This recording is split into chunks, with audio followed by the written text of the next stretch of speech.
1 1 by 4 plus 1 1 by 6 minus 1 1 by 8 is equal to x plus 1 1 by 12 எனில் x இன் மதிப்புக்கானு கேட்டிருக்காங்க.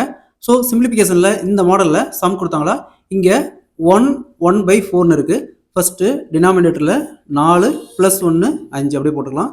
அதேமாரி கீழே இங்கே 1 1 by 6க்கு 6 ப்ளஸ் 1 7, இங்கே மைனஸ் இருக்குது. அப்போ டினாமினேட்டரில் 8, இங்கே 8ல் 8 ப்ளஸ் 1 9. ஸோ இங்கே ப்ளஸ் 1 1 by 12 இருக்குது. இந்த பக்கம் வந்துச்சுன்னா மைனஸ் ஆகும்.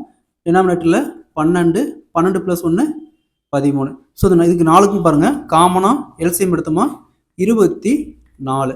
ஸோ இங்கே 6 × 4 24. அப்போ 5 30 ப்ளஸ் இங்கே 4 × 6 24. அப்போ 4 8 28 மைனஸ் இங்கே 3 × 8 24. அப்போ 3 × 9 27 மைனஸ் இங்கே 2 × 12 24. அப்போ 2 × 13 26. நெக்ஸ்ட்டு 30 + 28 58. இங்கே 2 மைனஸ், அப்போ மைனஸ் 27 26 53. கீழே 24. 58ல் 53 போச்சுன்னா மீதி 5 வகுத்தல் கீழே 24 = x. இப்போ எக்ஸின் மதிப்பு பார்த்தோம்னா 5/24.